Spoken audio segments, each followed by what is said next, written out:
Hello students. आज बात करते हैं महाराष्ट्र स्टेट बोर्ड का साइंस सब्जेक्ट का क्लास 9th का चैप्टर नंबर 3 करंट इलेक्ट्रिसिटी।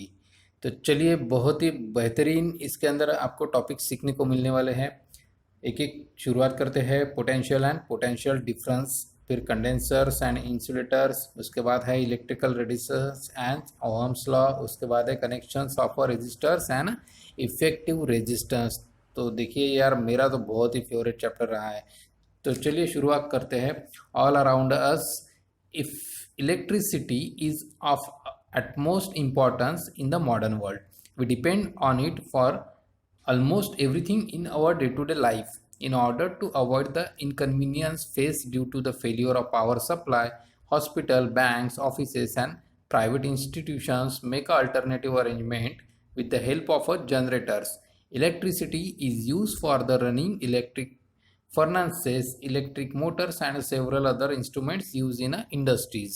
देखिए, मतलब क्या हो रहा है कि जिस तरीके से हमारे लिए अपना घर रहने के लिए और खाने के लिए खाना फूड लगेगा और कपड़े पहनने के लिए लगेंगे, तो ये जो बेसिक चीज़ें हैं उसी तरीके से आज की तारीख में 21वीं सदी में अब इलेक्ट्रिसिटी भी बेसिक चीज़ में ही आती है। आप थोड़ा सा इमेजिन कीजिए, दिन भर में ऐसा कि कौन सा काम बचा है यार जो बिना इलेक्ट्रिसिटी के आप कर पाओगे, है ना। बहुत ही कम काम ऐसे अब बच चुके हैं। मोस्ट ऑफ द जो चीज़ें हैं हमें इलेक्ट्रिसिटी की उसके लिए ज़रूरत पड़ती ही है। आज अभी इस वक्त जो आप मोबाइल पे पढ़ रहे हो या कंप्यूटर पे लैपटॉप पे मेरा अगर वीडियो देख रहे होंगे, तो ऑब्वियसली उसे चार्ज करने के लिए भी आपको इलेक्ट्रिसिटी की ज़रूरत पड़ी होगी। आगे देखते हैं कि आपने जनरली देखा होगा कि वैसे तो हमारे यहाँ पे घर तक या किसी भी चीज़ तक सोर्स जो होता है इलेक्ट्रिसिटी का वो फैक्ट्री से लाइन आती है, मतलब पावर प्लांट से लाइन तो आती ही है, ठीक है।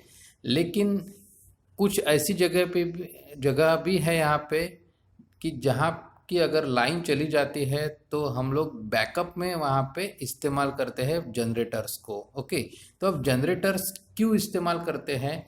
क्योंकि वो जगह थोड़ी सी सेंसिटिव होती है। आजकल तो वैसे घरों में भी इन्वर्टर्स आ चुके हैं कि अगर पावर सप्लाई बंद भी हो जाता है तो हम लोग वही अपना इन्वर्टर की जो पावर सप्लाई है उसको हम लोग इस्तेमाल करते हैं। इन्वर्टर को क्या होता है, बैटरीज कनेक्टेड होती है, बस उसी बैटरी में से हम लोग पावर उठाते हैं। लेकिन आपने देखा होगा कि जो बड़े बड़े हॉस्पिटल्स होते हैं या बड़े रेस्टोरेंट्स होते हैं, कुछ होटल्स होते हैं, बैंक्स होती हैं, ठीक है, या ऑफिसेस होते हैं, तो ऐसी जगह पे इमरजेंसी के लिए जनरेटर्स लगाए जाते हैं। अब वो जनरेटर कैसे काम करता है? तो देखिए, जनरेटर में डीजल डाल के हम लोग उसे चलाते हैं और उससे बिजली बनती है। अब जनरेटर अल्टरनेटिव क्यों है, ठीक है ना, क्यों इसे लगाया जाता है? तो देखिए, मान के चलिए कि किसी हॉस्पिटल में कोई पेशेंट एडमिट है और वो अब वेंटिलेटर पे है। वेंटिलेटर एक ऐसी मशीन होती है कि जहाँ पर आपको अगर कोई पेशेंट को रखना है, मतलब अगर वो सांस नहीं ले पा रहा है, तो ऐसे वक्त उसे उस वेंटिलेशन की मशीन की ज़रूरत पड़ती है जो कि बिजली से चलती है। अब सोचिए कि अगर पावर सप्लाई ही चला गया, लाइट चली गई सपोज उस लोकेशन की, तो ऐसे में जो मशीन चल रही थी वेंटिलेशन की वो भी बंद पड़ जाएगी और अल्टीमेटली वो पेशेंट की जो ज़िंदगी है वो खतरे में आ जाएगी। तो इसीलिए इमरजेंसी के तौर पे कोई भी हॉस्पिटल में आपको वो जनरेटर्स मिलेंगे कि अगर पावर सप्लाई बंद हो भी जाती है तो जनरेटर से वो लोग मशीनरीज चला सकते हैं। वैसे ही ठीक उसी तरीके से बैंक्स है, ऑफिसेस है, हर जगह पे हम लोग इस जनरेटर्स का इस्तेमाल करते हैं। बहुत बड़े बड़े जनरेटर्स साइज में होते हैं। फिर देखते हैं domestic appliances like a fridge, electric oven, mixer, fans, washing machines, vacuum cleaner, roti maker etcetera have help us by saving time and labor. All these devices cannot be run without the electricity. तो हमारे घरेलू जो उपकरण होते हैं, मतलब कोई भी इक्विपमेंट बोलो या अप्लायंसेस बोलो, तो वो सारे के सारे आजकल मतलब इलेक्ट्रिसिटी के बेसिस पे ही चलते हैं। जैसे कि फैन हो, कूलर हो, फ्रिज हो, है ना, कोई भी चीज़ हो। इसके साथ में ही मैं आपसे एक और बात कहना चाहूँगा कि ये जो वर्ड है इसका क्या मतलब होता है ना। फर्नांसिस का मतलब होता है भट्टी। ओके, तो चलो हमारा ये लास्ट वाला स्टेटमेंट बच गया था शायद से, तो चलो इसको इलेबरेट करते हैं अभी। Electricity is use for the running the electric furnaces. Furnaces का मतलब होता है भट्टी। ओके, भट्टी किसे कहते हैं? आप देखिए यार, जो बॉयलर मतलब जहाँ से बहुत सारा हीट हम ले सके। अब इलेक्ट्रिक की भी भट्टियाँ आती है, जैसे हम कह सकते हैं कि हमारे घर पे जनरली क्या होता है, गैस की भट्टी होती है, मतलब गैस और सिलेंडर होता ही है। ओके, उसे हम लोग हिंदी में गैस की भट्टी कहेंगे। ओके, तो वैसे ही इलेक्ट्रिक के ऊपर भी आते हैं, है ना। जैसे कि आपने देखा होगा, वो एक स्पाइरल टाइप का स्प्रिंग होता है, उसमें एक गुड कंडक्टर होता है इलेक्ट्रिसिटी के लिए, वो हीट करता है तो रेडिश हो जाता है पूरा का पूरा, और इसमें से हीट जनरेट होना चालू कर देती है। ठीक है, तो उसी को हम इलेक्ट्रिक फर्नांसेस बोल सकते हैं। आगे देखते हैं electric Motors and several other instruments use in industries. तो ये सभी चीज़ें जो है इलेक्ट्रिक के मोटर्स वगैरह और इंडस्ट्री में भी इसका इस्तेमाल किया जाता है। फिर देखते हैं हम ये वाला टॉपिक अब। Not only human beings but some animals also use electricity. क्या बात है, देखिए अब ये तो यार बहुत ही नया है हमारे लिए कि कोई जानवर भी अब इलेक्ट्रिसिटी का इस्तेमाल करने लगा। मुझे तो कभी दिखा नहीं यार पंखा वंखा लगाते टाइम किसी जानवर को। चलो आगे देखते हैं। For example fishes such as the eels use electricity in a catch their prey and also for a self defence. तो देखिए एक मछली है, हाँ एक मछली है, वो क्या करती है, अपनी बॉडी में इलेक्ट्रिसिटी जनरेट करती है। और कुछ इस तरीके से जनरेट करती है वो इलेक्ट्रिसिटी कि जब भी उसको महसूस होता है कि हमारे मतलब उसके जान के लिए खतरा है, तो ऐसे में वो इलेक्ट्रिसिटी पैदा कर लेती है, और पानी में ही सामने वाला जो इनिमी होता है, उसका जो दुश्मन होता है, उसको करंट लग जाता है और वो वैसे ही मर जाता है, या करंट लगने के बाद में वो भाग जाता है।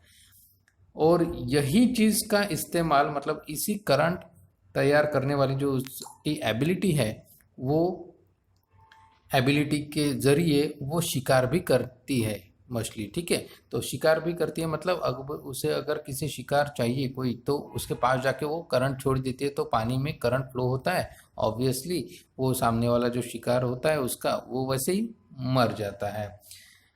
तो आगे देखते हैं। The lightning that strikes the earth is an excellent example of a natural flow of electricity. What if you could collect and store this electricity? मतलब ये है कि जो लाइटनिंग जो चमकती है, मतलब जो बिजली जो चमकती है बारिश के दिनों में, तो उस बिजली को हम किसी तरीके से स्टोर कर सकते हैं क्या, ताकि हम आने वाले दिनों में या इन फ्यूचर उसको कभी भी इस्तेमाल कर सकें।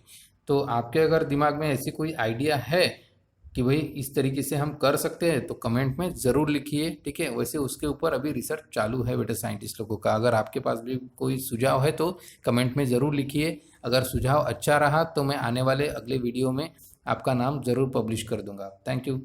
आगे बात करते हैं पोटेंशियल एंड पोटेंशियल डिफरेंस। उसके पहले है कैन यू रिकॉल को हम थोड़ा सा डिस्कस कर लेते हैं। You must have seen a waterfall which way does the water flow. मतलब आपने कभी भी देखा होगा कि कोई भी जो वाटर फ्लो होता है वो ऊपर से नीचे की तरफ आता है। For the generation of the electricity water is release from the dam at the higher level, and because of the gravity it falls to lower level. Thus, as we know, the direction of the flow of the water between 2 points depends on the level of the 2 points. मतलब क्या है इसका कि कभी भी आपने जब भी वाटरफॉल देखा होगा तो पानी हमेशा ऊपर से नीचे की तरफ आता है। मुझे नहीं लगता किसी ने अब तक ये देखा होगा कि नीचे से पानी ऊपर की तरफ जा रहा है वाटर फ्लो में। ओके, तो अब ऐसा क्यों होता है? देखिए, अब जब भी हम बात करते हैं कि वाटर फ्लो हो रहा है, तो मान के चलते कि यहाँ से कोई झरना आ रहा है। ओके, अब यहाँ से वो बहते हुए आएगा और धड़ाम से नीचे गिर जाएगा। ओके, तो इसी को हम बोलते हैं वाटर फ्लो। अगर वाटर फ्लो हो रहा है तो यहाँ पे क्या कहा है कि ऊपर से नीचे तक क्या है, 2 पॉइंट्स है। अब 2 पॉइंट्स कौन से हैं भैया, मुझे तो दिख नहीं रहे, तो चलिए मैं आपको दिखाता हूँ 2 पॉइंट्स कहाँ पे है। तो एक हो गया ये वाला पॉइंट जहाँ से ये गिर रहा है, और दूसरा पॉइंट हो गया ये वाला जहाँ पे ये गिर रहा है। तो ये जो बीच में की गैप है यहाँ से लेके यहाँ तक की, ठीक है, तो इसे ही कहा जाता है 2 पॉइंट्स। ओके, आगे बात करते हैं।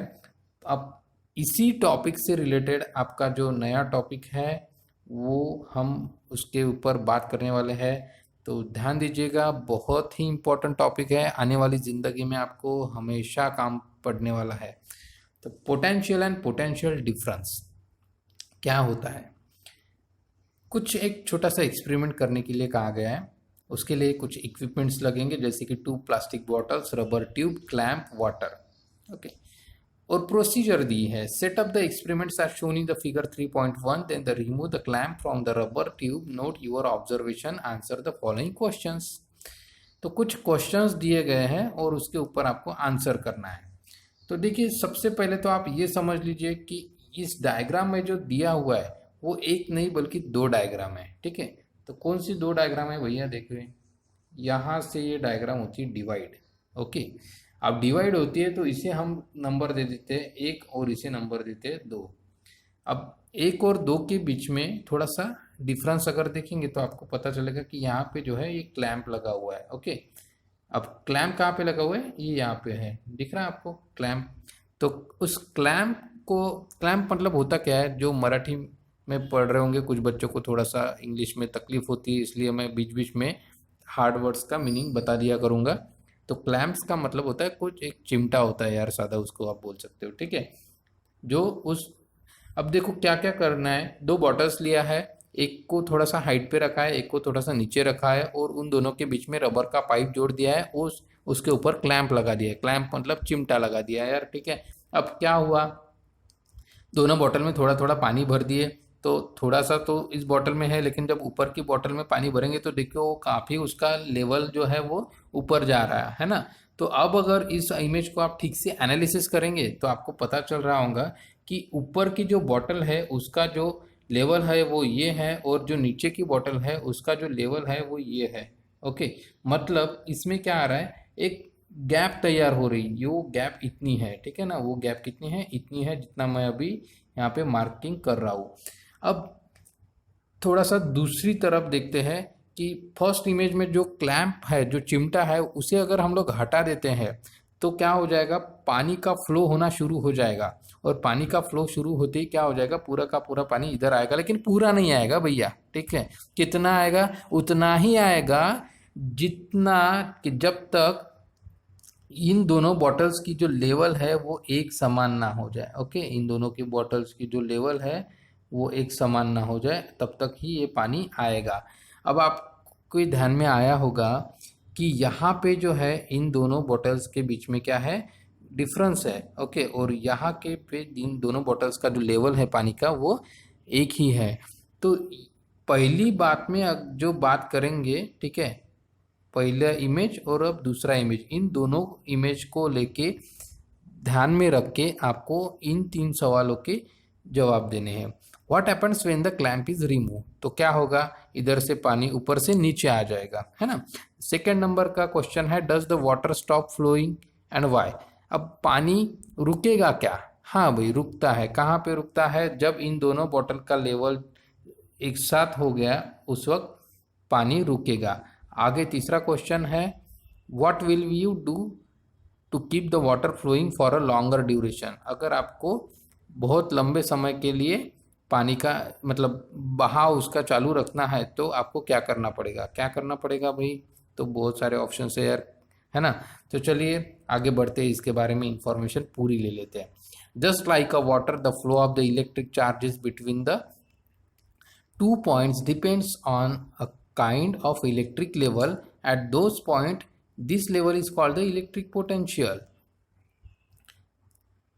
क्या मतलब है कि जो 2 पॉइंट्स आपको यहाँ नज़र आ रहा है पानी को लेके, वैसे ही अगर 2 पॉइंट्स मतलब ये वाला पॉइंट और ये वाला पॉइंट, ठीक है ना, तो ये वाला पॉइंट और ये वाला पॉइंट, इसमें जो डिफरेंस दिख रहा है उसी तरीके से जैसे अगर हम लोग इसको इलेक्ट्रॉनिक्स की लैंग्वेज में बात करें कि भाई यहाँ से पानी नहीं करंट का फ्लो हो रहा है, तो उसी को जो डिफरेंस यहाँ पे हमें मिल रहा है वही डिफरेंस को हम लोग पोटेंशियल डिफरेंस कहते हैं। आगे बात करते हैं, पेज नंबर 31 पे चलते हैं। अब और यहाँ से आपको और भी अच्छे तरीके से ये टॉपिक समझेगा। A positive charge flows from a point of a higher potential to a lower potential. A positive charge flows from a point of a higher potential to a point of a lower potential।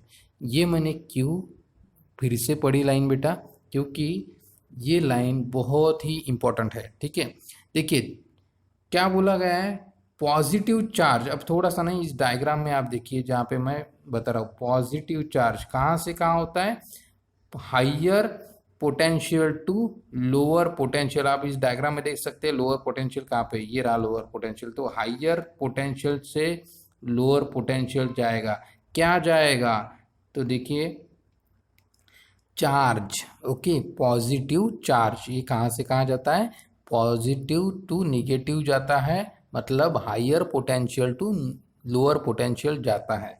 अब higher potential और lower potential किसे कहेंगे, तो चलिए फिर से थोड़ा सा ऊपर लेके चलता हूँ आपको पिछले पेज पे।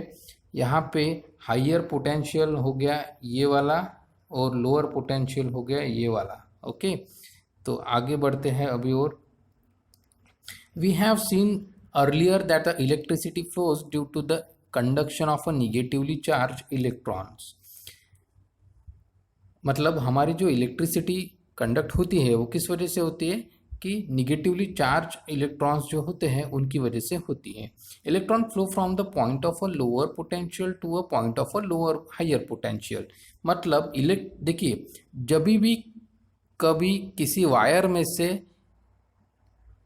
या किसी भी गुड कंडक्टर में से अगर इलेक्ट्रिक एनर्जी फ्लो हो रही है, इसका मतलब उस वक्त उस समय निगेटिव टू पॉजिटिव इलेक्ट्रॉन्स क्या हो रहे हैं, पास हो रहे हैं। ठीक है, इस बात को थोड़ा सा समझिए। मैंने अभी अभी आपको दो चीज़ें बताई है, फिर से एक बार रिपीट करता हूँ। पॉजिटिव टू निगेटिव क्या, एक सेकेंड, पॉजिटिव टू निगेटिव क्या चलता है, चार्ज फ्लो होता है। क्या होता है फ्लो, चार्ज। ओके, और negative to positive, sorry, positive to negative charge flow होता है और negative to positive electron flow होता है, जिसे हम स्मॉल ई से डिनोट करते हैं। आगे बढ़ते हैं। A lightning strike is the flow of the electron from point of a lower potential on the cloud to the point of a higher potential on the earth।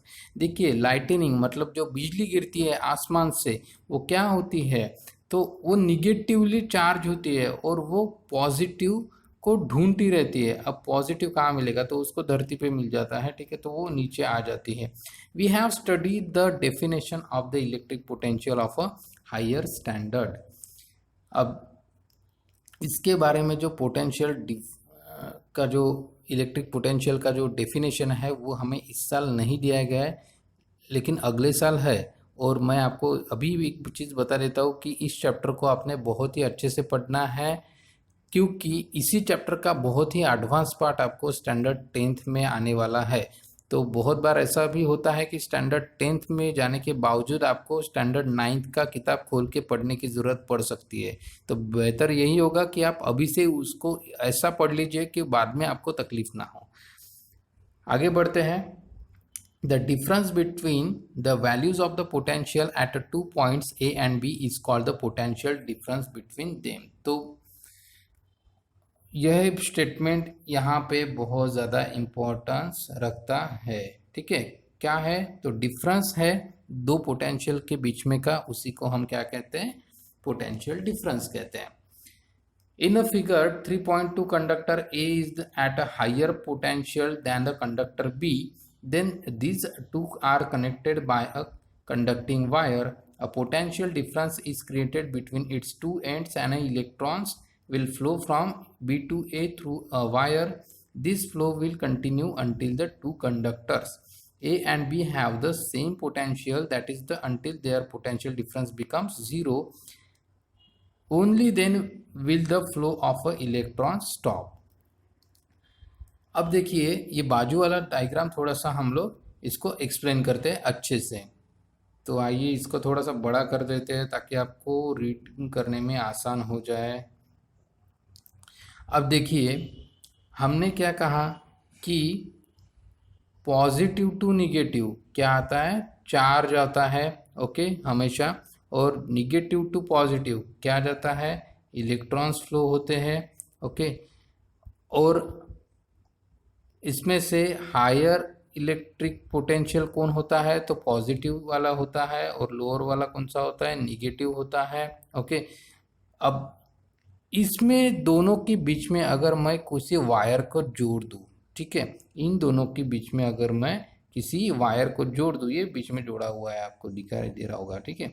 तो ये वायर, इसको क्या बोलेंगे अपन, कंडक्टिंग वायर। अब conducting wire, wire बोला है तो क्या करेगा यार, वो उसमें से करंट फ्लो होना चाहिए, ठीक है। आप रबर का टुकड़ा जोड़ देंगे तो नहीं चलेगा। This is the bad conductor of electricity, मतलब वो हम इंसुलेटर के तौर पे इस्तेमाल करते हैं। तो आपको गुड कंडक्टर ये चीज़ समझ में आनी चाहिए। तो गुड कंडक्टर कौन से होते हैं, ठीक है, तो मेटल्स होते हैं।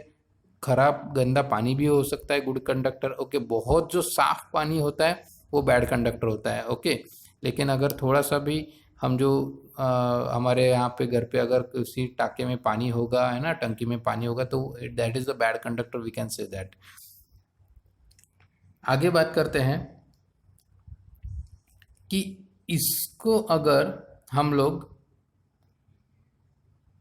इस तरीके से जोड़ देते हैं तो ऐसे में हमें ये समझना चाहिए कि पॉजिटिवली चार्ज कहाँ पर है और निगेटिवली चार्ज कहाँ पर है, और इलेक्ट्रॉन कहाँ से कहाँ फ्लो हो रहा है, और चार्ज कहाँ से कहाँ फ्लो हो रहा है। फिर आगे बढ़ते हैं।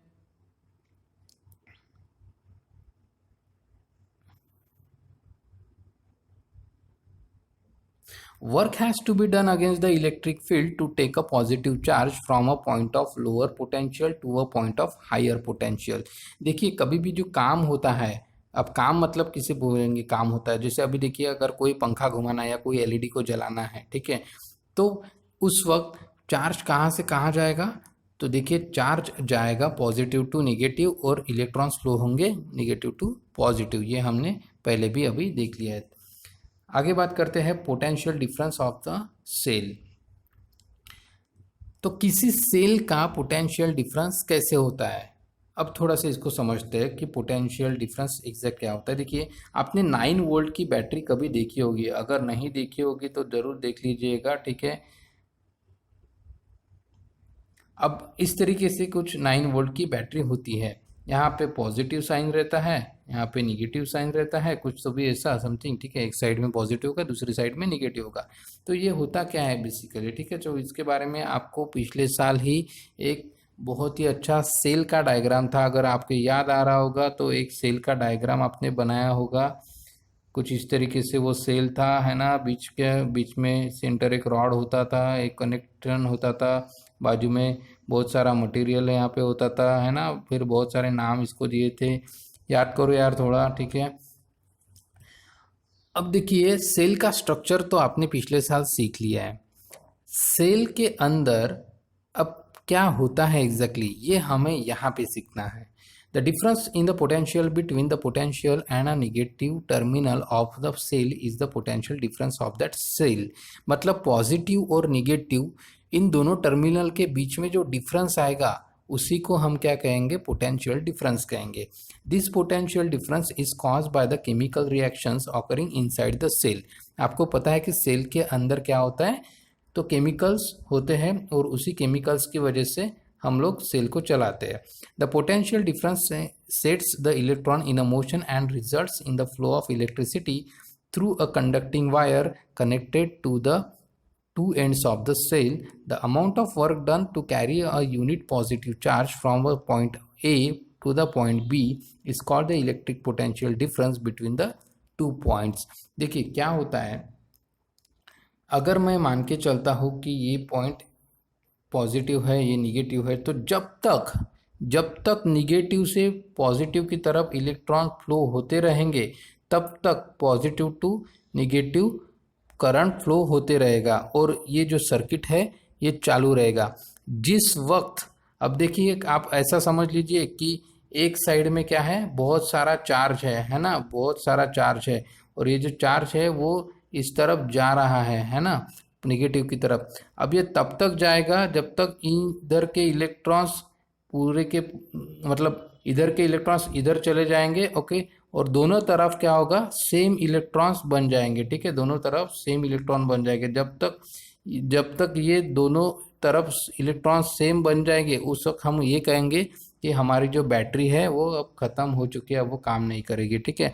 तो पोटेंशियल डिफरेंस में क्या होता है, पोटेंशियल डिफरेंस अगर रहा तभी हमारा सेल चालू रहेगा, मतलब वो एक्टिव रहेगा, ठीक है। जब हम दुकान में से खरीद के लाते हैं तो एक ही साइड में क्या होता है, उसका पूरा पावर जनरेट हो जाता है, फिर जब हम उसे इस्तेमाल करते हैं तो ये इधर की एनर्जी दूसरी तरफ फ्लो होना चालू कर देती है, और ये तब तक काम करती रहती है ऐसे ही जब तक दोनों तरफ का जो एनर्जी है वो पोटेंशियल जो है वो दोनों सेम ना हो जाए। और जैसे ही वो सेम हो जाएगा वैसे ही हमारा इक्विपमेंट काम करना बंद कर देगा, और हम उस वक्त कहते हैं कि यार अभी सेल गया। ओके, आगे बढ़ते हैं। The amount of work done to carry a unit positive charge from the point A to point B is called the electric potential difference between two points. अब एक छोटा सा फॉर्मूला है पोटेंशियल डिफरेंस का, तो इसे कैसे नापते हैं, देखिए, work upon total charge transfer. अब वर्क किसे कहेंगे यार, तो वर्क मतलब मान के चलिए कि आपने किसी छोटे से सेल पे एक एलईडी लगा लिया, अब एलईडी लग गया मतलब वो जल रहा है, तो उसे हम कहेंगे वर्क, ओके। अब वर्क को डिनोट करते हैं हम लोग डब्ल्यू से, ओके, डब्ल्यू से हम उसको डिनोट करते हैं।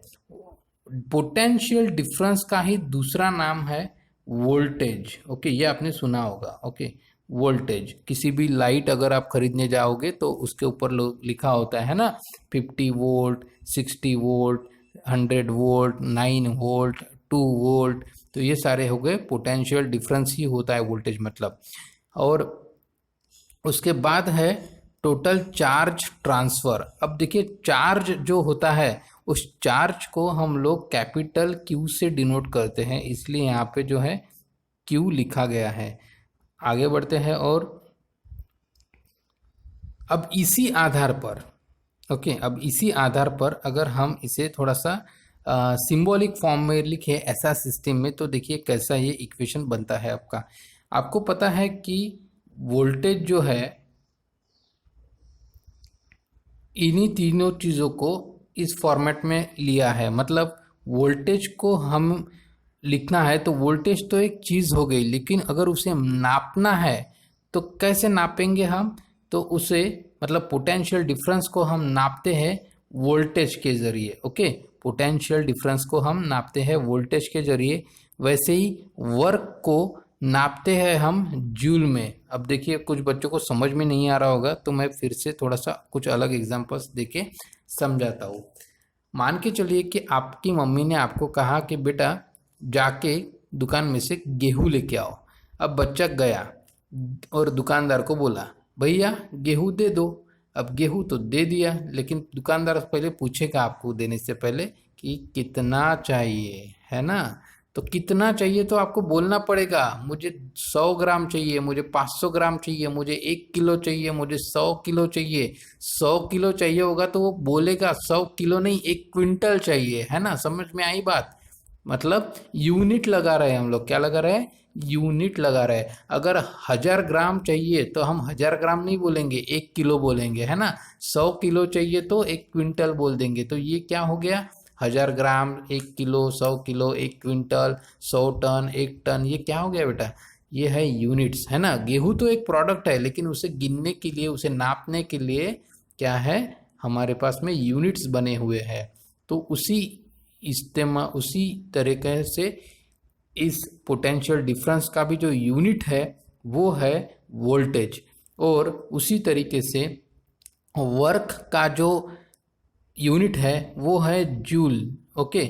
और उसी तरीके से क्यू का मतलब, क्यू किसे कहा हमने, चार्ज को क्यू का, ठीक है। लेकिन इस चार्ज को हम जब गिनते हैं तो उस वक्त हम यूनिट लगाते हैं कोलम का, ठीक है। ये जो सी यहाँ पे दिख रहा है आपको, वो है कोलम का सी, ठीक है। आगे बढ़ते हैं धीरे धीरे। देखिए यहाँ पे बहुत बच्चे कंफ्यूज्ड हो जाते हैं कि सर चार्ज को तो यहाँ पे क्यू बोला गया है, ओके, लेकिन फिर यहाँ पे फिर ये कोलम कहाँ से आ गया। तो देखिए चार्ज का सिर्फ शॉर्ट फॉर्म लिखा है यहाँ पे, क्यू से उसको डिनोट किया है, लेकिन वो एक चीज ही है, ठीक है। उस चीज को हमें गिनना है, तो उसको गिनने के लिए हमें इस कॉलम की जरूरत पड़ने वाली है। आगे बढ़ते हैं। अब फ्री इलेक्ट्रॉन्स क्या होते हैं, देखिए यहाँ पे आपको दिख रहा होगा फ्री इलेक्ट्रॉन्स कैसे मूवमेंट करते हैं, ये थोड़ा सा देखते हैं आप। यहाँ पे आप देख रहे होंगे कि बीच में जो है वो न्यूक्लियस होता है, उसके बाद में सिंगल सिंगल एटम्स आजू बाजू में उसके भागते रहते हैं, और सबसे आखिरी में जो है वो इलेक्ट्रॉन्स घूमते रहते हैं उसके पीछे। और इस टोटल इस चीज़ को हम लोग क्या कहते हैं, एक एटम कहते हैं, ओके। तो ध्यान में देखिएगा, किसी भी एटम के बीच में एक न्यूक्लियस होता है और उसके आजू बाजू में इलेक्ट्रॉन्स घूमते रहते हैं। अब और आगे थोड़ा सा बढ़ते हैं। जब भी ये जो आप यहाँ पे देख रहे होंगे कि यहाँ पे 3 एटम्स, ये वाला और ये वाला अपने आजू बाजू में है अभी, तो वहाँ पे आप देख रहे होंगे कि कुछ केमिकल रिएक्शंस वहाँ पे हो रही है। इस एटम में से ये वाला जो इलेक्ट्रॉन है वो इस तरफ जा रहा है, ओके, और उसके बाद में इस एटम में से ये वाला इलेक्ट्रॉन इस तरफ जा रहा है। आपको वो एरो शायद से दिख रहे होंगे वहाँ पे। अब बात करते हैं कि ऐसे ही बहुत सारे एटम जब एक साथ आ जाते हैं तो हर एटम अपने दूसरे एटम्स को इलेक्ट्रॉन शेयर करते ही रहता है। This is the continuous process, okay. तो यहाँ पे क्या लिखा गया है, थोड़ा सा ध्यान से देखिए। Free electrons move freely from the atom to atom, okay. और साथ में यहाँ पे भी क्या दिया है, weakly attach outermost electrons, okay. मतलब जो वीक होते हैं थोड़े से इलेक्ट्रॉन्स उस एटम से, तो वो ही दूसरे शेल में चले जाते हैं। आपने पिछले साल ये जरूर देखा होगा कि कोई भी जो ऑर्बिट होता है इलेक्ट्रॉन का, चलो कुछ बच्चों को शायद से पिछले साल का नहीं याद आ रहा होगा, तो मैं अभी थोड़ा सा रिपीट कर देता हूँ यहाँ पे। देखिए सेंटर में होता है न्यूक्लियस, ओके, उसके बाद में उसके आजू बाजू में क्या होते हैं, ऑर्बिट्स होते हैं। अब ये जो ऑर्बिट है ये ऐसे दिखते नहीं है वैसे, लेकिन बस उस वो एक रास्ता है, उस रास्ते पे से वो इलेक्ट्रॉन घूमते रहता है, उसे हम ऑर्बिट कहते हैं। तो जो आखिरी वाला ऑर्बिट होता है, वो आखिरी वाला ऑर्बिट इस एटम के न्यूक्लियस से थोड़ा सा दूर होता है, ओके, कंपैरेटिवली। अगर यहाँ पे कोई इलेक्ट्रॉन है और यहाँ पे कोई इलेक्ट्रॉन है, ठीक है, तो इससे इससे और इससे कंपैरेटिवली ये वाला जो है ये थोड़ा सा दूर होता है। इसी वजह से अगर इसके आजू बाजू में अगर कोई दूसरा एटम है तो वो इसको खींच के लेके जा सकता है। तो इसी वजह से इनका शेयरिंग कंटिन्यूसली चलते ही रहता है। अब आगे बात करते हैं।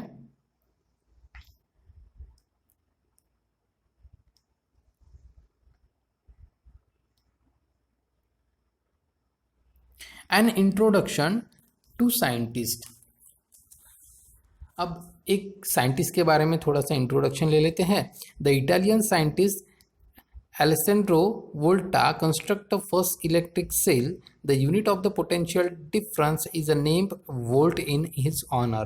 तो देखिए इन्हें सबसे पहले इन्होंने एक एक्सपेरिमेंट किया था, इन्होंने वो इक्विपमेंट बनाया था जिसपे से हम डिफाइन कर पाए कि पोटेंशियल डिफरेंस होता है। वो इन्होंने ही वो नींव रखी थी उस चीज़ की, और इसीलिए उनके ऑनरशिप में हमने उन्हें वोल्ट ये एक नाम दिया उस यूनिट को, ओके। जैसे कि पोटेंशियल डिफरेंस का जो यूनिट है वो हमने जो उसे हम लोग वोल्टेज ऐसा कहते हैं, तो वो इनके नाम से लिया हुआ वर्ड है। आगे बढ़ते हैं। Do you no. अब देखिए ये कुछ ऐसी चीज़ें हैं कि जो आपको बिल्कुल ध्यान में रखनी चाहिए। जैसे कि अब मैंने ये पढ़ने से पहले एक छोटा सा एग्जांपल लिया था हमने थोड़ी देर पहले, कि अगर आपकी मम्मी ने आपको बोला कि गेहूँ लेने के लिए गए आप, तो आप क्या बोलेंगे। तो आपको अगर थोड़े से गेहूँ लेना होगा तो आप ये बोलेंगे कि मुझे 100 ग्राम चाहिए, 500 ग्राम चाहिए, है ना। आप क्या वर्ड कर रहे हो, ग्राम। अब अगर थोड़ा सा ज़्यादा चाहिए तो आप बोलेंगे मुझे किलो चाहिए, है ना, मतलब 1 किलो, 2 किलो, 3 किलो, 4 किलो। अगर आपको 200 किलो चाहिए तो आप 200 किलो नहीं बोलेंगे, आप क्या बोलेंगे, मुझे 2 क्विंटल चाहिए। तो आपने क्या बोला किया कि आप यूनिट जो है ना वो चेंज कर रहे हो हर बार, है ना, कभी ग्राम बोल रहे हो, कभी किलोग्राम बोल रहे हो, कभी टन बोल रहे हो, तो कभी क्विंटल बोल रहे हो, है ना। तो इसका ये मतलब है कि यूनिट्स हमारे अलग अलग है एक ही चीज़ नापने के लिए। तो ऐसे में प्रॉब्लम हो सकता है ना। जैसे अगर मान के चलिए कि मैंने किसी को कहा कि तू ना गेहूँ लेके आ, कितने लाना है, तो 100 ग्राम लेके आ भाई, है ना। अब 100 ग्राम बोला तो ग्राम ये वर्ड सबको पता होना चाहिए कि 100 ग्राम मतलब इतना होता है। मैंने बोला कि 2 किलो लाना है, तो 2 किलो मतलब कितना होता है वो आपको भी पता होना चाहिए, उस दुकानदार को भी पता होना चाहिए, है ना। तो ये क्या हो गई, एक इंटरनेशनल स्टैंडर्ड हमने एक बना के रख दिया कि भाई अगर किसी चीज़ को नापेंगे ना हम लोग तो इस चीज़ में नापेंगे, है ना, वरना फिर प्रॉब्लम हो जाएगी कोई भी चीज़ गिनने के लिए। तो ऐसे ही इसी तरीके से हम लोगों ने पोटेंशियल डिफरेंस भी नापने के लिए कुछ अलग अलग यूनिट्स बना के रखे हुए हैं। कभी अगर बहुत ही छोटा सा पोटेंशियल डिफरेंस है तो उसे नापने के लिए अलग यूनिट है, बहुत बड़ा बड़ा अगर करंट है तो उसे नापने के लिए हमने अलग अलग यूनिट्स बना के रखे हैं। तो आइए बात करते हैं, very small values of the potential difference are express in a following units. तो अगर हमारे बहुत ही कम है वैल्यू पोटेंशियल डिफरेंस का तो उसे हम कहते हैं 1 मिली वैट, मतलब मिली वोल्ट, मतलब इज इक्वल टू, उसको हम लिखते हैं 10⁻³ वोल्ट। अगर थोड़ा सा और कम है तो देखिए उसे हम क्या कहते हैं, 1 माइक्रो वोल्ट। ओके, वो कितना होता है, 10⁻⁻⁶। अब कुछ बच्चे थोड़ा सा कंफ्यूज हो रहे होंगे, सर ये बड़ा है या ये बड़ा है। तो सिंपल बात है यार कि देखिए माइनस दिया हुआ है रेस्ट टू पावर में, तो जो संख्या छोटी होंगी वही बड़ी होंगी, तो वो ऑब्वियसली ये वाला बड़ा है और ये वाला क्या है, छोटा वाला है। ओके, अब आगे बात करते हैं, large values of the potential difference are express in the following units. Okay, अगर बहुत ज़्यादा वैल्यू है किस चीज़ का, पोटेंशियल डिफरेंस का, तो उसे हम लोग कैसे काउंट करेंगे, तो देखिए किलो वैट बोलते हैं हमने, है ना, जैसे गेहूँ किलो में गिने थे वैसे इसको भी हम लोग किलो वैट वोल्ट्स में गिनते हैं। तो देखिए 10⁻³ अगर थोड़ा सा कम रहता है तो ओके, और थोड़ा सा अगर ज़्यादा रहता है तो 10⁻⁶, मतलब उसको हम लोग मेगा वोल्ट बोलते हैं, है ना। आपने सुना होगा ये वर्ड्स, किसी पावर स्टेशन के ऊपर ये वर्ड आपको लिखा हुआ दिखेगा।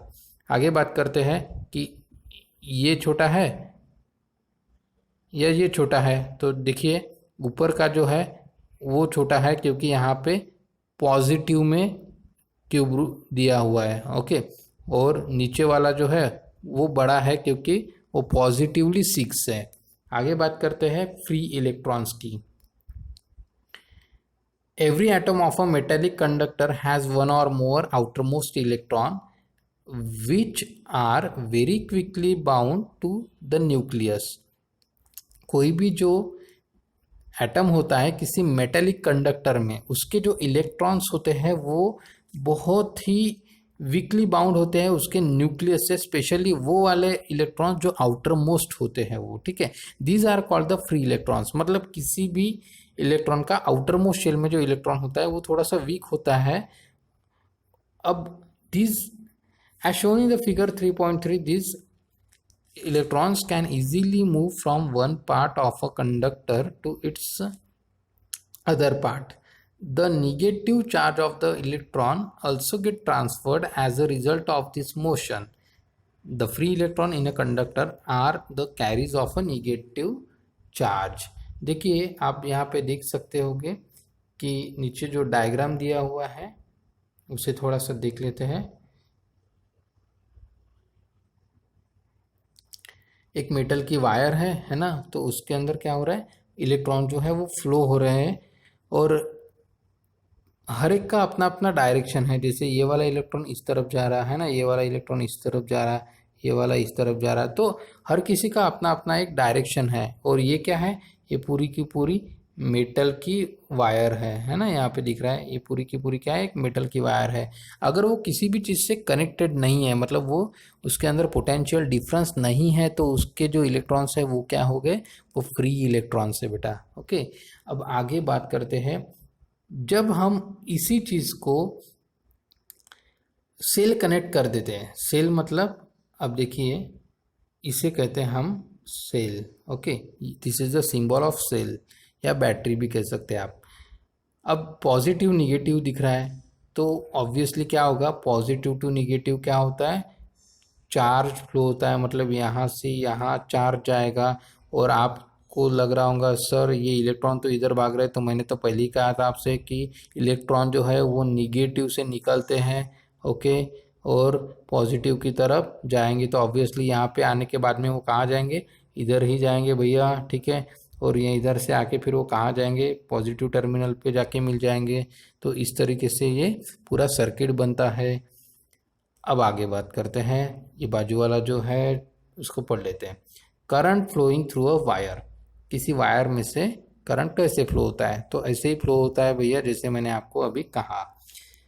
As shown in the figure 3.4a, if a conducting wire is not connected to a cell, its free electron move randomly in all direction in the space between the atoms.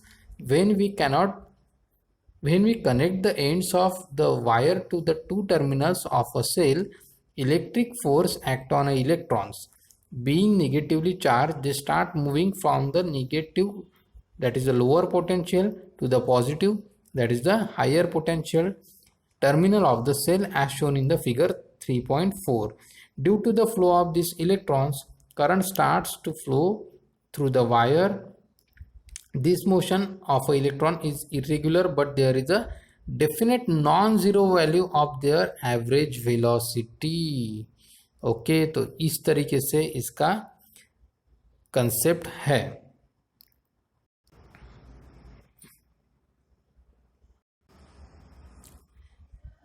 An electric current is the flow of electrons through a conductor.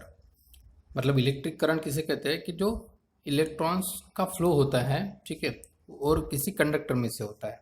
क्वांटिटिवली current को हम denote करते हैं I से, is defined as the charge passing through a conductor in a unit time.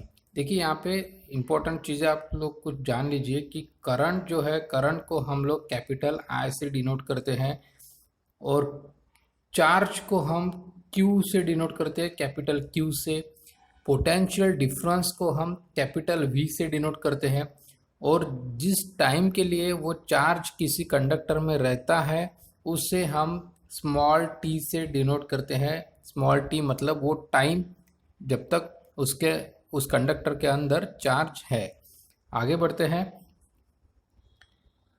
If a charge q is flowing through a cross section of a conductor in a time t, then the current is equals to, जिस current को हम I से denote करते हैं, और तो I का जो फॉर्मूला है, मतलब करंट निकालने का जो फॉर्मूला है वो है कैपिटल Q अपॉन T। अब सबसे पहले यहाँ पे कुछ चीज़ें आप जान लीजिए कि क्रॉस सेक्शन एरिया क्या होता है। क्रॉस सेक्शन एरिया मतलब सपोज एक मैंने आपको कंडक्टर दिया, कंडक्टर मतलब किसी वायर को कंसिडर करते हैं हम, ठीक है। तो कोई वायर, अगर कोई वायर को मैं थोड़ा सा बारीकी से दिखूँ तो वो क्या होगा, सर्कुलर होगा, ओके, सर्कुलर होगा। और क्या होगा, कुछ इस तरीके से वो वायर होगा।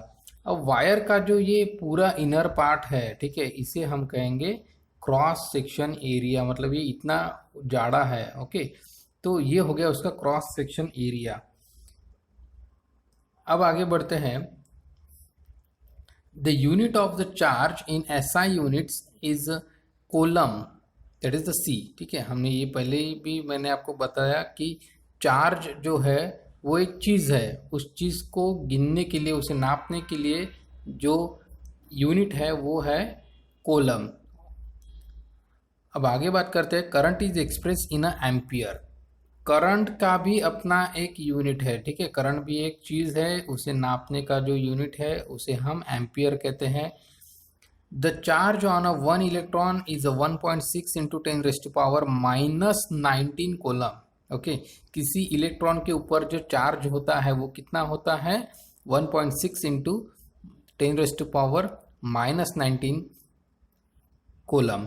तो आपने कभी भी ये देखा होगा कि इलेक्ट्रॉन के ऊपर जब भी वो चलते रहता है तो आपने उसके ऊपर कुछ इस तरीके से हम लोग इसको डिनोट करते हैं। अगर उसके ऊपर निगेटिव चार्ज है तो अब निगेटिव चार्ज रहेगा कब उसके ऊपर, जब उस करंट सर्किट में से करंट फ्लो हो रहा है या उस कंडक्टर में से करंट फ्लो हो रहा है, उस वक्त उस इलेक्ट्रॉन के ऊपर निगेटिव चार्ज रहता है। इसीलिए हम लोग उसे स्मॉल ई और उसके ऊपर छोटा सा ऐसा माइनस का साइन निकालते हैं। ठीक है, अगर उस कंडक्टर के अंदर मतलब अगर किसी वायर के अंदर अगर कोई भी चार्ज नहीं है तो ऐसे वक्त में जो इलेक्ट्रॉन है उसके ऊपर कौन सा चार्ज है, तो ऑब्वियसली पॉजिटिव चार्ज हो सकता है। पॉजिटिव चार्ज तो हम लोग लिखते ही नहीं है ना, तो लिखते नहीं है तो यहाँ पे आपको पॉजिटिव निकालने की ज़रूरत नहीं रहती है।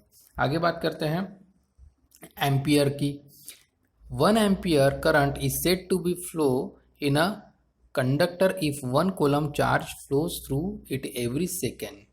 मतलब एक सेकेंड में कितना कूलम चार्ज फ्लो हो रहा है, यही निकालने, इसका ही मतलब होता है कि एम्पियर। एक एम्पियर मतलब एक कूलम और एक सेकेंड में वो पास होता है। आगे बढ़ते हैं। Do you know very small values of a current are expressed in the following units. तो देखिए जिस तरीके से हमने पोटेंशियल डिफरेंस की स्मॉल वैल्यू और बड़ी वैल्यूज देखी थी, बड़े यूनिट्स देखे थे, ठीक है, तो उसी तरीके से छोटी बहुत ही छोटे छोटे एम्पियर्स और बहुत ही बड़े लेवल के एम्पियर्स अगर आपको गिनना है तो उसके लिए भी कुछ वैल्यूज कुछ यूनिट्स दिए गए यहाँ पे। चलिए आइए देखते हैं। 1 मिली एम्पियर जो है उसे हम कुछ 10⁻³ लिखते हैं और 1 माइक्रो एम्पियर जो है उसे हम 10⁻⁻6 एम्पियर ऐसा लिखते हैं। आगे बात करते हैं। The French mathematician and a scientist Ampere conducted a number of experiments on electricity. Today we can measure the current flowing in a conductor only because of his work. तो ये जो आप पिक्चर देख रहे हैं ये वही इंसान है जिनका नाम एम्पियर है और ये एक बहुत बड़े मैथमेटिशियन थे। इन्होंने ही इलेक्ट्रिसिटी में भी बहुत बढ़िया काम किया है, बहुत सारे एक्सपेरिमेंट इन्होंने किए और इनकी वजह से ही काफ़ी सारे मतलब नए नए खोज हमें मिल पाई है। आगे बढ़ते हैं हम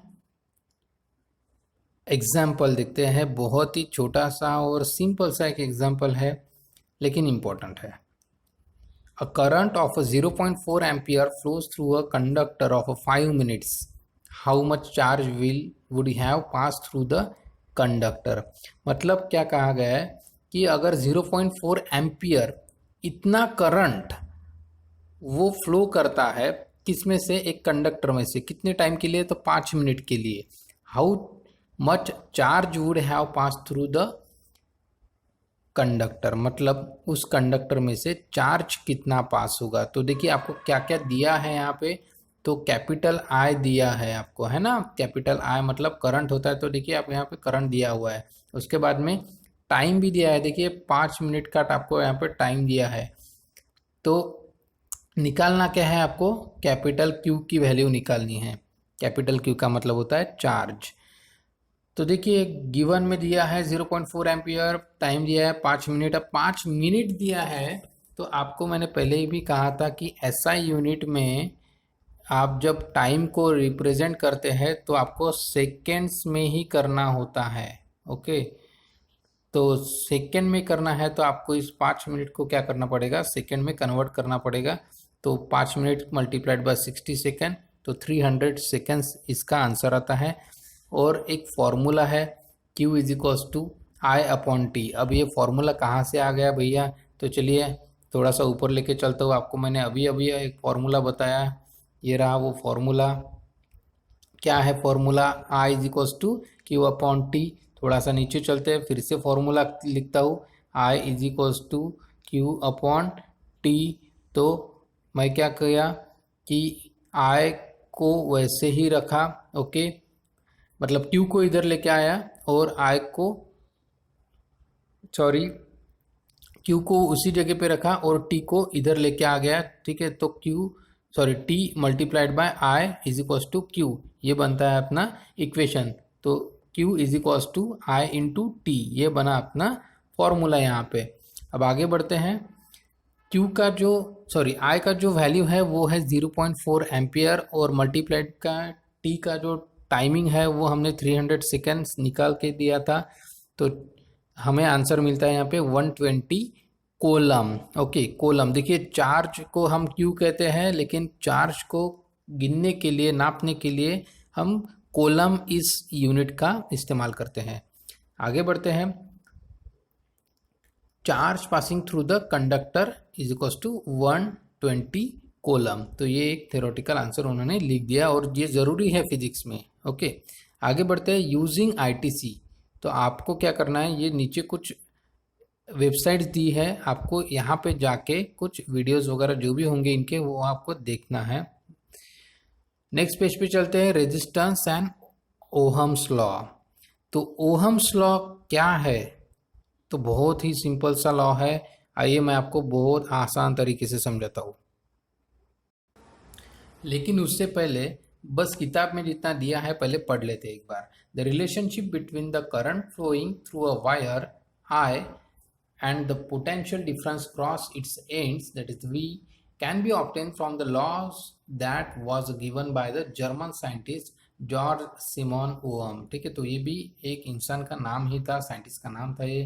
if the physical state of the conductor remains constant, the current I flowing through it is directly proportional to the potential difference V between its two ends. I is directly proportional to V, तो हमने बीच में फिर constant ले लिया K को, और ये किस चीज़ का कांस्टेंट है, तो प्रोपोर्शनलिटी का कांस्टेंट होता है ये। I is inversely I multiplied by 1/k is equals to V, it is 1/k is equals to R। तो ये R क्या है, तो ये रेजिस्टेंस ऑफ कंडक्टर है। रेजिस्टेंस क्या होता है, तो वो रेजिस्ट करता है। रेजिस्ट का मतलब क्या होता है, रोकना। ओके, तो किसे रोकता है भैया, तो वो करंट को रोकता है। ओके, आगे बढ़ते हैं। थोड़ा सा और डीपली मैं आपको लेके जाऊंगा रेजिस्टेंस को लेके, फिलहाल इतना कंप्लीट कर लेते हैं। I multiplied by R is equals to V, hence V is equals to I into R, और R is equals to V upon I। तो ये बहुत सारे फॉर्मूले यहाँ पे आपको मिल रहे हैं बाजू में और यही क्या है, यही है ओहम्स का law. Physical state of a conductor means its length, area of a cross section, temperature and the material it is made up of. Okay, तो ये बहुत सारे पैरामीटर्स पे डिपेंड करता है कि कौन सा टाइप का मटेरियल है, कितना उसका विड्थ है, कितना उसका लंबाई है। ये सारे फैक्टर्स आपको करंट में फ्लो होते वक्त इम्पैक्ट करते हैं। We can obtain a SI unit of a resistance from the above formula. Potential difference and a current are measured in a volts and ampere respectively. The unit of a resistance is called the ohm. It is indicated by the symbol, that is the ohm. देखिए ये है ohm का symbol. ये आपको problem में आप जब भी आंसर निकालेंगे तो आपको ये लिखना पड़ेगा। आगे बात करते हैं। एक ओम मतलब कितना होता है, तो 1 वोल्ट अपन 1 एम्पियर, ये मतलब इतना एक ओम होता है। अब चलिए मैं आप थोड़ा सा आपको अपनी लैंग्वेज में बताता हूँ कि ओहम्स का लॉ क्या है। सबसे पहले हम यहाँ पर निकालेंगे एक ट्रायंगल।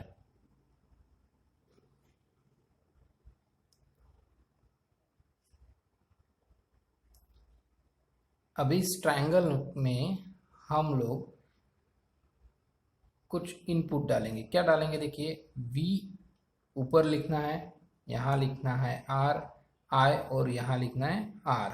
अब आपने अगर ये ट्रायंगल ध्यान में रख लिया तो यकीन कीजिए आप जिंदगी में कभी भी ओहम्स लॉ को नहीं भूल पाएंगे। ओके, चलिए ध्यान से देखिए।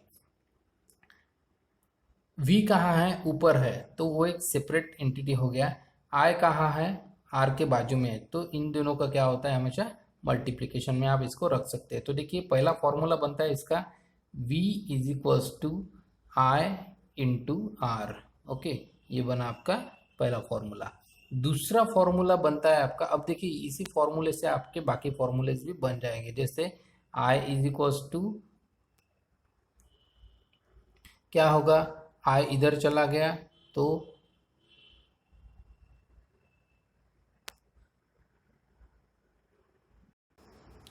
हेलो बच्चों, सॉरी गलती से डिस्कनेक्ट हो गया था। तो फिर से करते हैं। एक ट्रायंगल बनाया था हमने, ठीक है। ट्रायंगल में क्या था, तीन चीज़ें थी। पहले वी था ऊपर, बाद में आई था, बाद में आर था। तो पहला फॉर्मूला था अपना V is equals to I into R, okay. और अब दूसरा फॉर्मूला लिखता हूँ मैं इसी के ज़रिए, वो बनता है I is equals to V upon R. और तीसरा फॉर्मूला बनता है आपका R is equals to V upon I, ठीक है। तो ये आपके तीन फॉर्मूले बन जाते हैं यहाँ पे, और ये तीनों फॉर्मूले आपको बहुत ही काम में आने वाले हैं कोई भी प्रॉब्लम सॉल्व करते वक्त।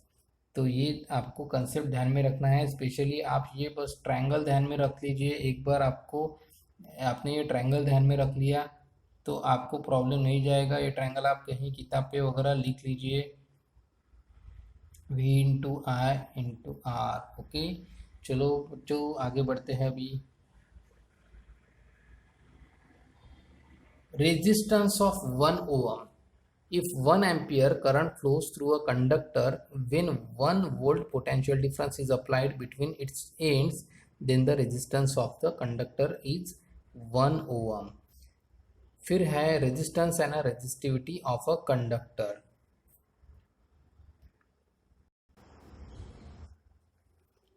Resistance and resistivity of a conductor.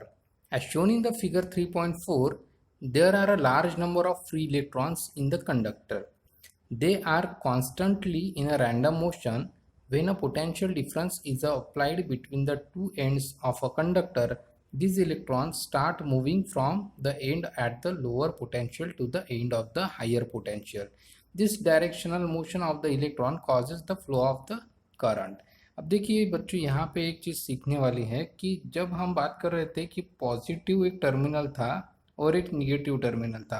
जब पॉजिटिव टू निगेटिव क्या होता है, चार्ज फ्लो होता है, करंट फ्लो होता है, और उसी वक्त इलेक्ट्रॉन्स फ्लो होते हैं निगेटिव टू पॉजिटिव, ठीक है। और ये सब किस में होता है, वो वाला गुड कंडक्टर मतलब जिसे हम वायर कहते हैं, इसके अंदर ही होता है। अब ऐसे में होता क्या है कि इसका जाने का, इलेक्ट्रॉन का जाने का जो रास्ता होता है, उसी रास्ते में अपोजिट साइड में करंट और चार्ज आता हुआ रहता है। तो ऐसे में उन दोनों का टकराव होता है, और उस टकराव की वजह से क्या होता है आगे देखते हैं। Moving electrons strike the atoms and ions which lies along their path. Such collision causes the hindrance to the flow of electrons and oppose the current. देखिए हिंड्रेंस का मतलब होता है अड़थड़ा, मतलब रुकावट। रुकावट हो जाती है उन्हें। This is hindrance is called the resistance of the conductor. तो इसी हिंड्रेंस को, इसी रुकावट को हम क्या कहते हैं, रेजिस्टेंस कहते हैं। अब देखते हैं resistivity. At a given temperature the resistance R of a conductor depends on its length. अब लेंथ को हम कैपिटल L से डिनोट करते हैं। Area of the cross section. Cross section area मैंने कहा था कि क्या होता है, क्रॉस सेक्शन मतलब मोटाई, ओके। उस वायर की मोटाई, आपने देखा होगा कि कुछ वायर पतले रहते हैं, कुछ वायर जाड़े जाड़े रहते हैं, तो उस वायर की मोटाई, ओके, जाड़ापन। तो उस क्रॉस सेक्शन एरिया को हम डिनोट करते हैं कैपिटल ए से। And the material it is made of, मतलब वो किस चीज़ का मटेरियल का बना है, जैसे कि पीतल का है, तांबे का है, एल्यूमिनियम का है, ठीक है ना। तो बहुत सारे ऑप्शन है उसके भी। आगे बढ़ते हैं पेज नंबर 35 पे, लेकिन उससे पहले जान लेते हैं एक साइंटिस्ट के बारे में। General physicist George Simon Ohm established a law of measuring the resistance of a conductor. In his honor, the unit of the resistance is called the ohm. तो उनके ही नाम से हमने वो ओम रखा हुआ है। आगे बढ़ते हैं पेज नंबर 35 पर। If the resistance of a conductor is R, then R is directly proportional to the L. L होता है length of that wire और good conductor. Also R is inversely proportional to A. A का मतलब होता है area, cross section area. Therefore R is directly proportional to the L up or inversely proportional to the area of cross section. Therefore R is equals to rho L upon A. देखिए ये जो symbol है यहाँ पे दिया हुआ, ये क्या है, इसके बारे में पूरा इंफॉर्मेशन यहाँ पे दिया हुआ है. इसे कहते हैं एक्चुअली रो. ओके, तो rho is the constant of a proportionality and it is called the resistivity of the material. The unit of the resistivity in SI unit is a ohm meter. Resistivity is a specific property of a material and a different material have a different resistivity. तो देखिए अलग अलग type के materials हो सकते हैं, उस हर एक मटेरियल का अपना अलग अलग रेजिस्टिविटी रहेगा. जैसे कि लोहे का अलग रहेगा, तांबे का अलग रहेगा, है ना, कॉपर का और पीतल का भी अलग रहेगा और एल्यूमिनियम का भी अपना अलग रहेगा. उसके बाद बात करते हैं इलेक्ट्रिक सर्किट. इलेक्ट्रिक सर्किट क्या होता है? वैसे तो बेसिकली आपको थोड़ा सा आइडिया होगा ही इलेक्ट्रिक सर्किट किसे कहते हैं. चलो उसको थोड़ा सा अभी डिटेल में जानते हैं. A continuous path of an electric current through the conducting wire connected to the two ends of a cell and other resistance is called as electric circuit. A circuit is depicted by a figure. This figure shows how different components are to be connected in the circuit by the using special symbols for each of the components. Such a figure is called an electric circuit diagram. तो बाजू में आप देख सकते हैं कि एक electric circuit diagram दी गई है. अब उसमें से क्या हो रहा है, थोड़ा सा उसे डिटेल में जान सकते हैं हम. देखिए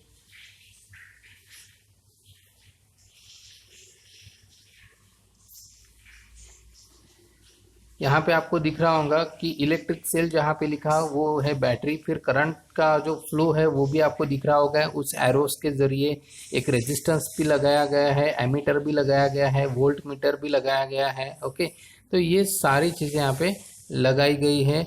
और ये जो ब्रैकेट आपको दिख रहा होगा जिसके अंदर डॉट है, इसे हम स्विच कहते हैं. तो इन सभी सिम्बॉल्स के बारे में अभी हम डिटेल में जानने वाले अगले पेज पे. चलिए आगे बढ़ते हैं. In a circuit, in a figure 3.5, an ammeter is used to measure the current and a voltmeter to measure the potential difference between the two ends of a resistor.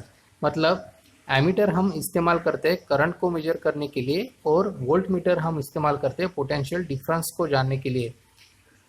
As the voltmeter has a very high resistance, only very small current flow through it. Okay, तो बहुत ही छोटा सा current उसमें से पास हो सकता है. आगे बढ़ते हैं.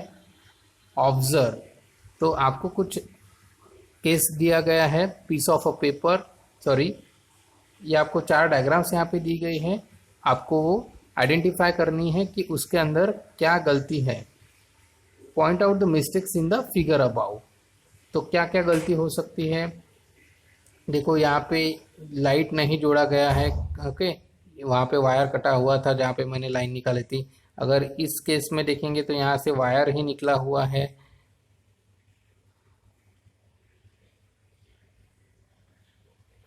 ये वाला वायर यहाँ से निकला हुआ है.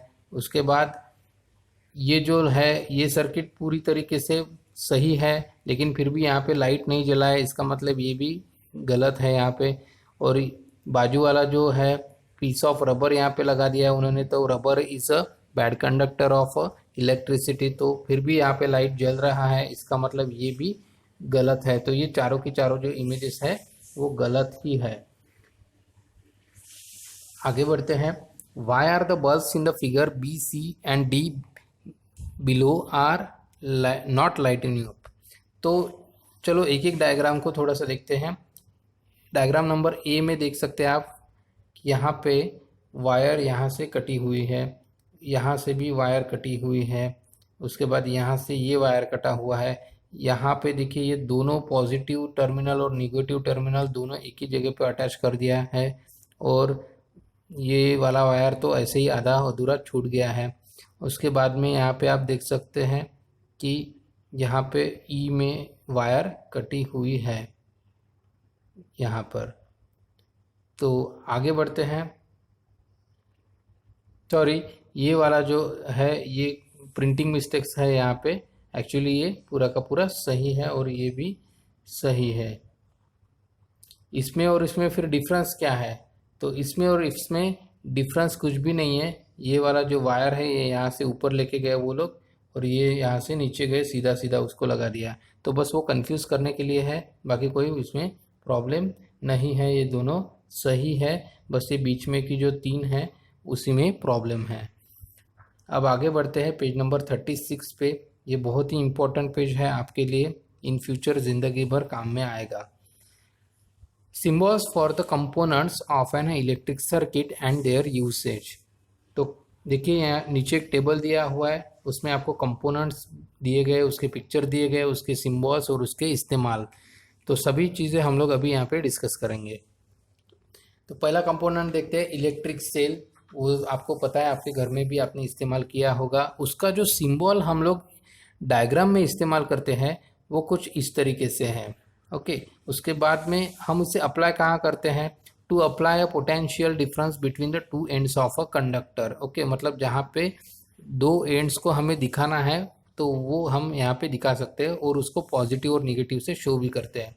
नेक्स्ट है battery, collection of a number of cells. तो बैटरी मतलब क्या होता है? देखिए, सेल किसे कहेंगे और बैटरी किसे कहेंगे? तो एक से ज़्यादा अगर सेल लगे हुए तो उसे हम बैटरी कहते हैं। ओके, और उसे इस तरीके से डिनोट कर देते हैं।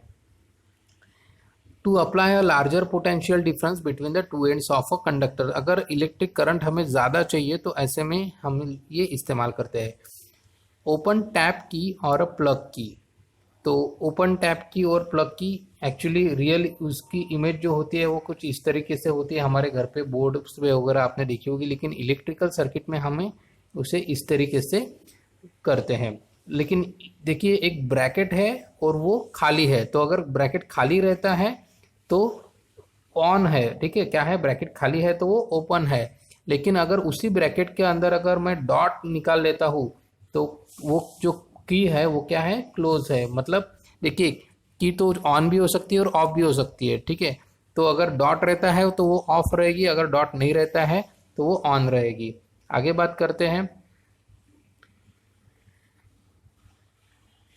Connecting conducting wires. तो वायर को कैसे? तो सीधी लाइन से हम लोग उसे डिनोट करते हैं। फिर है क्रॉसिंग वायर। क्रॉसिंग वायर कहाँ? अब देखिए, क्रॉसिंग वायर किसे कहते हैं? जैसे कि एक वायर यहाँ से यहाँ जा रही और उसी के ऊपर से कोई दूसरी वायर है जो यहाँ से यहाँ आ रही।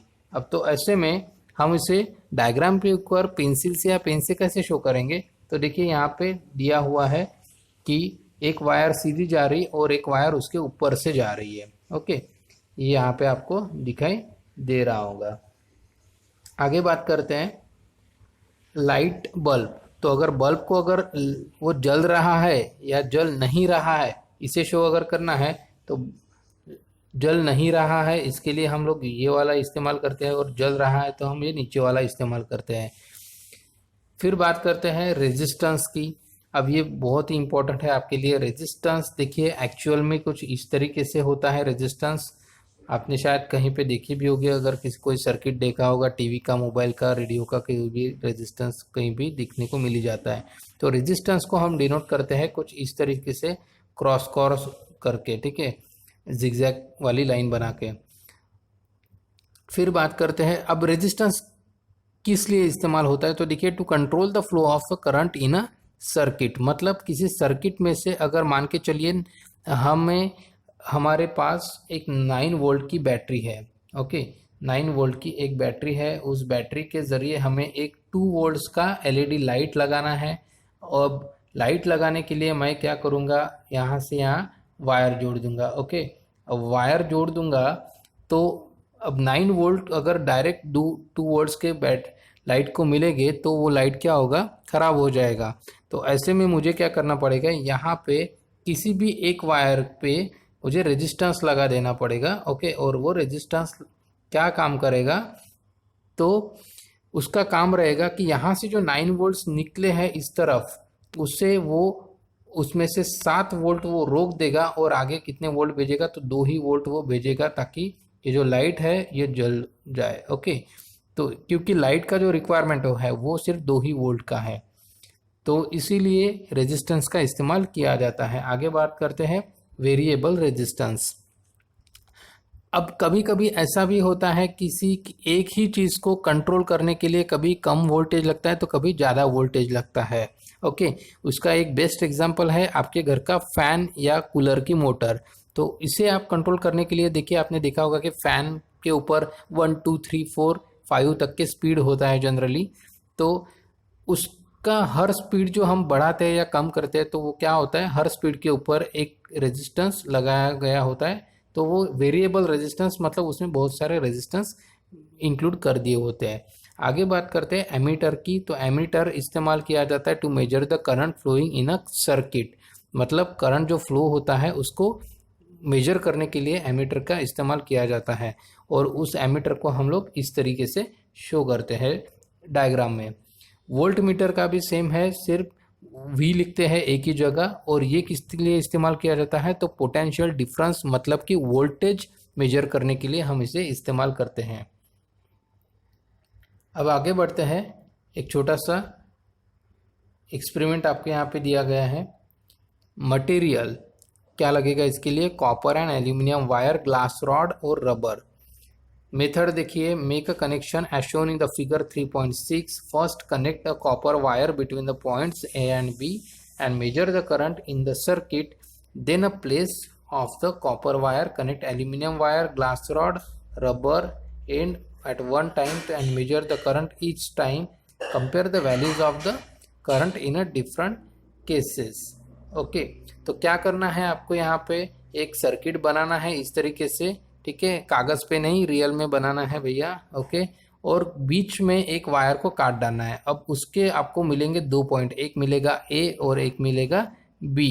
तो ऐसे में आपको क्या करना है कि A to B आपको कनेक्टिविटी देना है। कैसे देंगे आप कनेक्टिविटी, तो कभी एल्यूमिनियम का वायर इस्तेमाल करेंगे, कभी कॉपर का वायर इस्तेमाल करेंगे, कभी कोई एक आधा लोहे की चीज़ इस्तेमाल करेंगे, तो कभी रबर लगा के देखेंगे, है ना। तो हर बार आपको उस एमीटर पे चेक करना है कि कितना करंट वहाँ से फ्लो हो रहा है। तो चलिए, ये था इस चैप्टर का पार्ट 1।